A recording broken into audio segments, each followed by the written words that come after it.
Recalling his loss to Roman Reigns at WrestleMania 39, Cody Rhodes revealed on the SI Media podcast that WWE management told him not to go online. I was surprised at how pissed people were. A lot of managerial people in the company reached out to me, checking on me, and also reached out to me to let me know, don't go online, don't go online. I didn't even think to go. It's such an incredibly busy week. There are so many emotions in that experience. I have my family with me. I lost in front of them, which is another level of embarrassment. I didn't even think to go online. Just the fact that they were preparing me or battening down the hatches. This is shaky. People are really frustrated. That surprised me. That surprised me a lot.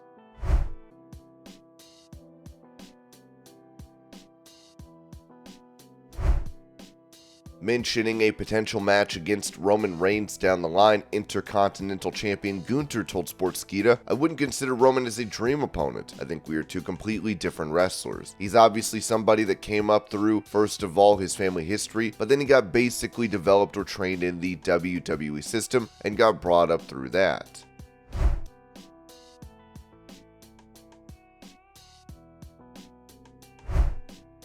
As Santos Escobar could be on his way to becoming the United States champion, Steve Carey of Ringside News noted that WWE has a lot of superstars who could be breakthrough talents, but they already have their eye on Santos Escobar for great things. The company was also 100% watching when he consoled that emotional young fan at a recent meet and greet. He's a bona fide superstar.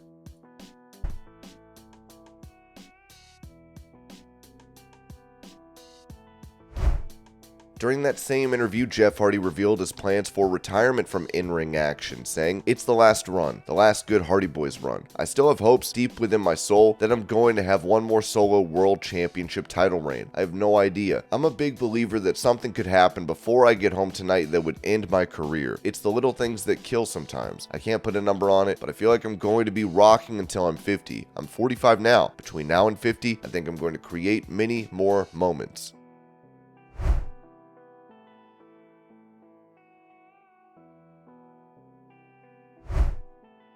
Explaining what led to his departure from WWE, Ahmed Johnson told WrestlingNews.co that, "I think racism did play its part in it, but not from Vince McMahon, from Shawn Michaels, and some of the other boys. I mean, like they did that thing with DX when Bret Hart and the Hart Foundation and the Nation of Domination was getting into it, and they wrote all that stuff on the wall, that was pushing it for me, and I couldn't have done that. And the thing with the Truth Commission was, what they wanted to do, they wanted him to hang me from a rope. You know how lynching is a very sore subject with black people? They wanted to hang me from a rope. That just wouldn't happen with me, brother. I'll do any other angle, but the rope? No. I didn't want her, his dying sister, to be in her last minutes watching me get beat up. She was a big fan, and then she passed like a day or two after that, after I left. So she would have had to see me get beat up and hung from a rope before she passed. That was not an image I was trying to put out. Not for her, not for the black kids out there, to anybody. That is going too far." Johnson also touched on being around in WWE for the Montreal Screwjob incident, saying, "Just seeing Bret get screwed over like that, man, and he put 14 years in that company, and I heard he never missed a day from wrestling. You got an employee that's come to work 14 years, never missed a day, and you can't let him go out with the belt? I didn't like that, man. That didn't sit good with me."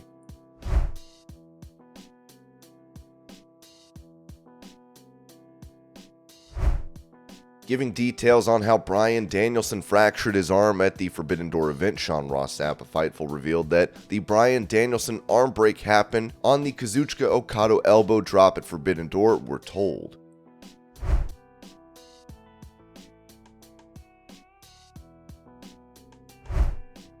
On Monday Night Raw, it looked as though Kevin Owens could be out of action due to injury. For more information, WRKD Wrestling said that Kevin Owens has suffered a legitimate injury that is being used to advance the story. It is currently unclear how long he'll be sidelined. Sean Ross Sapp of Fightful would add that there's nothing to be confused about. Owens unfortunately is actually injured.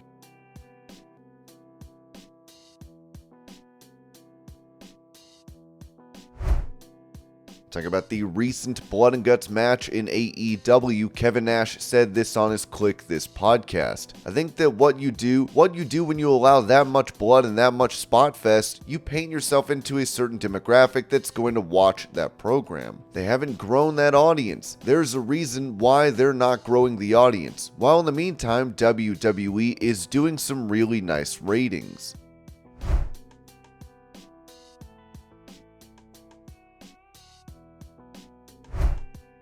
Explaining why Rush decided to stick with AEW despite interest from WWE, Jose the Assistant wrote on Twitter that Rush re-signed with AEW because of how much concern Tony Khan showed for Rush's wife and newborn. Family is important to Rush, seeing how much Tony cared is what solidified the deal. There were other offers, but never any consideration to go. AEW cares, Tony cares about his people.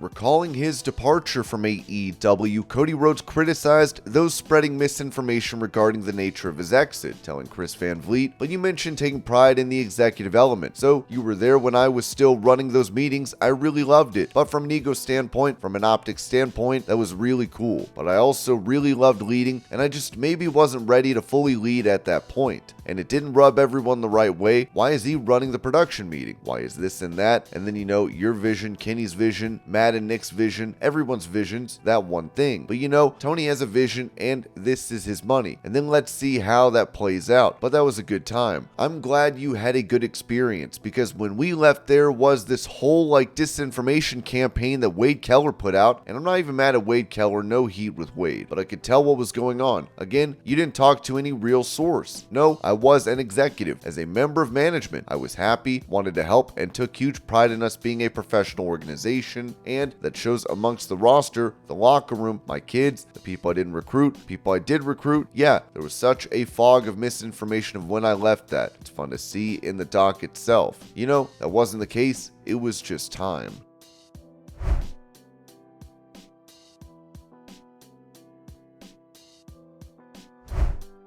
For that same interview, Cody Rhodes would also mention the biggest mistake he made in AEW. I think the wrestling took a backseat right away, because I thought my bigger mistake, and this wasn't an AEW mistake, this was a Cody mistake. My biggest mistake was thinking, I'll stay as good as I am in the ring, only wrestling twice, 3 times, maybe just once a month. Sorry. And the Gen Z crowd out there is about to lose their mind, and hope they understand what I'm saying. You have to do live events. You cannot learn how to work a live audience unless you perform in front of a live audience. So I was getting worse, as was everybody. Some of the best wrestlers, you name them, in that first year, the crowd was incredibly generous to us because we were new, we were fresh. Some of the stuff isn't going to hold up just because we weren't able to do this on the regular and get it down and sharpen our tools. And that's maybe it's just me. Maybe it's nobody else, but you have to be able to do it. So that's an area where I think I was suffering from immediately.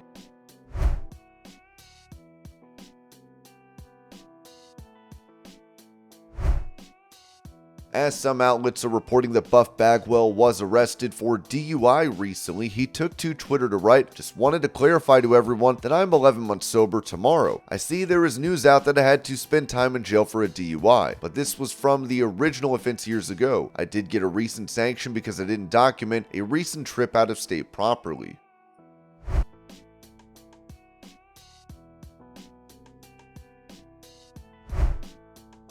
Giving an update on plans for LA Knight in WWE, Dave Meltzer said on Wrestling Observer Radio, "They're not burying LA Knight, they're just taking their time." Ringside News added that it was also noted that they are very much in control of this one, because if they didn't see something in LA Knight, then he wouldn't get special promo time. WWE realizes that they have something with LA Knight, and they will push him. They're producing him as if he is a star, they're putting him in a position to be a star, but he just hasn't had his big win yet.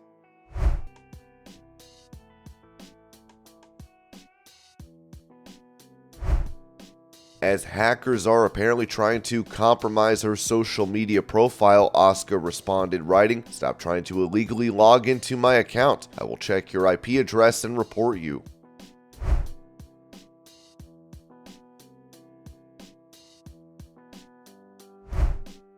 Recalling his conversation with Vince McMahon before making his return to WWE, Cody Rhodes told Chris Van Vliet, "That's a good question. I think he laughed. He has that I think he laughed because I kind of snuck in, but I leaned over him, and I think he kind of laughed. I remember going in to talk to him. I wasn't afraid of anything, and I was overcompensating almost. I was very adamant of I'm not. I've used the Bernie Mac reference a bunch, but he walks out and the crowd's kind of booing him. He tells me he's not scared of them. That's really where I was at. It's we're good. Not scared of anything here. Let's talk." And I was almost overcompensating because both Vince and Bruce were so welcoming. So this is the term I can use, sweet and so positive about what I had done. The fact that they knew what I had done and actually were citing different things, I saw this, I couldn't believe it. It was very self-affirming, and it just went that type of happy-go-lucky. We're talking about I had, Liberty was a year old or maybe not even at that time, and he's talking to me about what it's like to be, a dad for a daughter and how special it is. It was just beautiful. And then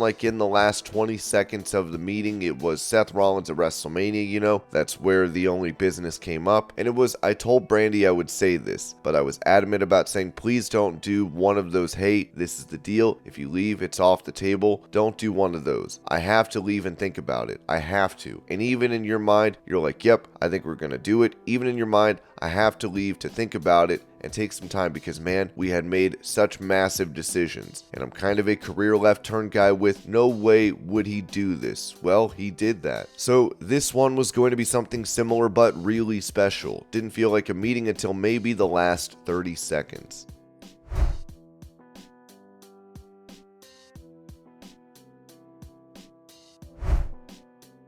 Touching on an upcoming bout in AEW, Dave Meltzer revealed on Wrestling Observer Radio, Orange Cassidy and Jon Moxley are going to have a match. We know that for the international title. I think that Moxley is going to win the title because Orange has held it for so long.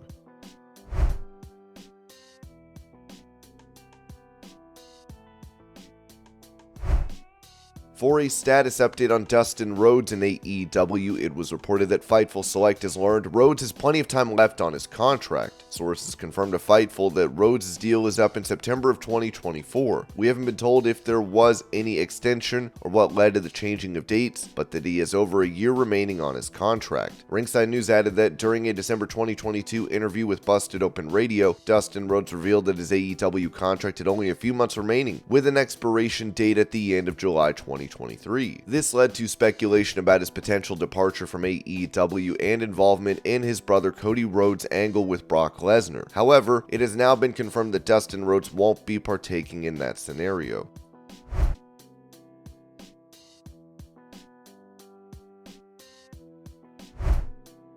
Explaining the changes that have been made recently to the hiring process in WWE, Dave Meltzer said on Wrestling Observer Radio, "Everyone knows that WWE is not hiring a lot of guys. If it was Roosh, then maybe, but he got a higher offer from AEW. They weren't going to go as high as AEW was willing to go for him. If it's someone really big, then they'll hire them, but I don't know if Brian Pillman Jr. is big enough. I was just told that unless it's someone really big, they're not hiring. They've got so many people under contract right now. They really stuck their whatever out for these college athletes they're bringing in, and they got a bunch more that are ready to start on TV."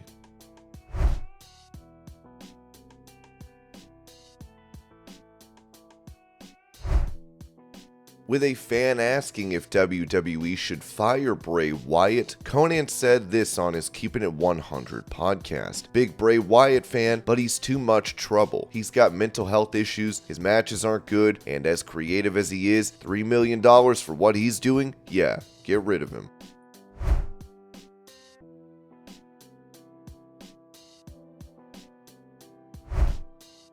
When it comes to the future for Lacey Evans in WWE, it does not look great. As Steve Carrier of Ringside News wrote, WWE brought Lacey Evans back to television, and it caused a bunch of problems with Sergeant Slaughter. Then she vanished. We were not able to confirm that the two are related, but Lacey Evans is not getting any creative pitches in the creative team right now.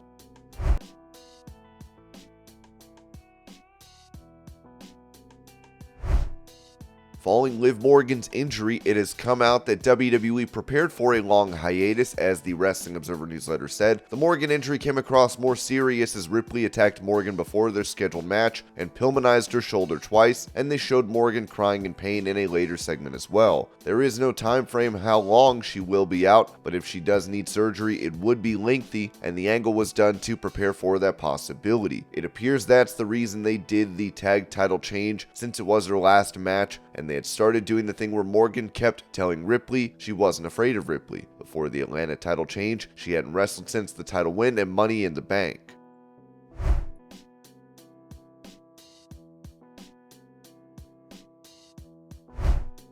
Taking to social media, Saraya recalled a bizarre interaction with a fan, writing, "I met a real-life Twitter wrestling fan today at the airport. He said, 'I'm a big fan of you.' I said, 'Sick, man, thanks.' Then he said, 'Well, actually, I'm just a fan of Paige, not Saraya.' I was like, 4 a.m. insult. Love that for me." He said, "I just don't like AEW. I said, 'Do you watch it?' He said, 'Never have.' So I said, 'Well, how do you know if you like it or not?' He said, 'I don't know. Can I take a picture?'"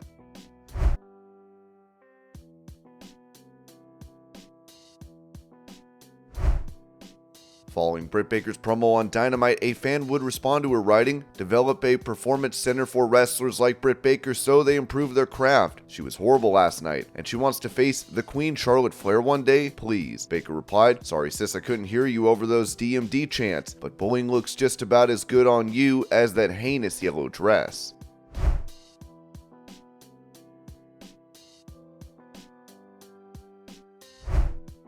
Talking about the relationship today between Cody Rhodes and the Young Bucks, it was said in the Wrestling Observer newsletter regarding the Young Bucks cooperating with Cody Rhodes on the Peacock documentary and releasing some BTE footage, and Rhodes saying that they talk regularly. The three actually talk more now than even before.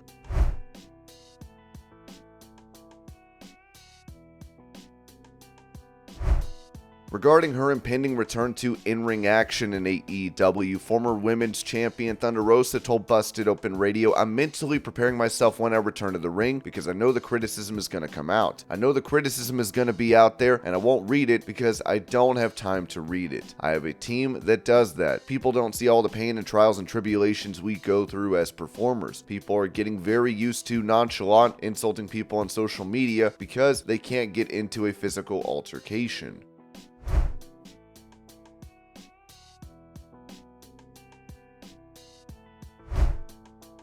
Previously on AEW Dynamite, a fan sign was shown on television that was critical of the booking for the women's division. Now, Fightful has reported this regarding AEW stars being upset when it comes to the women's division. A lot of the women are, but there's also a lot of people who are very aloof and like, "Oh, why bother?" type of stuff. And obviously, you're never going to win those people over no matter what. You're just never going to win those people over.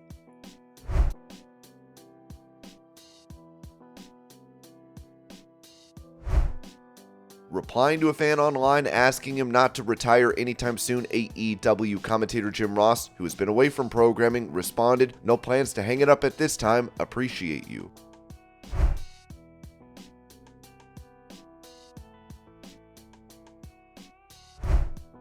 Speaking about Kofi Kingston's recovery from ankle surgery that has kept him out of action, Sean Ross Sapp of Fightful revealed, "I was told that Kofi wasn't supposed to be that far off from returning, but that was a week or two ago, I believe."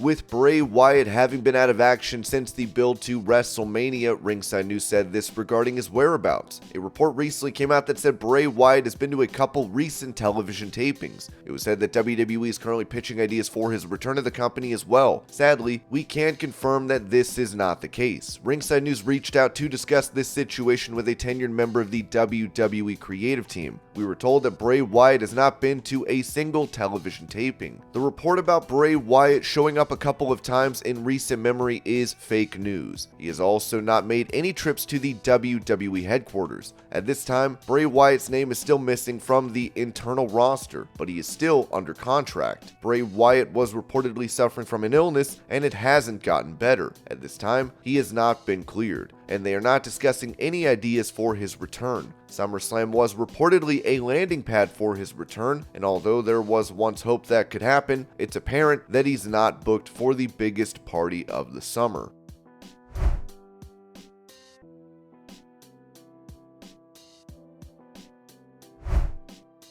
For a health update on WWE, Chairman Vince McMahon Fightful reported that he had surgery. Vince McMahon had major spinal surgery last week. We're told he's now recovering. The surgery lasted about 5 hours and was a pretty intensive one. It would be added that we've confirmed with WWE sources that the surgery took place last week, which kept him from doing any work on SmackDown or Raw after. Overall, the surgery is said to have been nearly 5 hours long, and those close to him claim that it was a major life-altering operation, as it would be for anyone who underwent it. We asked WWE if this would affect his work moving forward, and we're not given a direct answer on that. However, we also learned that Triple H was not at WWE Raw this past Monday, and the show was ran by Bruce Pritchard. However, Triple H is expected back imminently. Several talent that we spoke to said they had no idea about Vince McMahon's surgery until it was made public.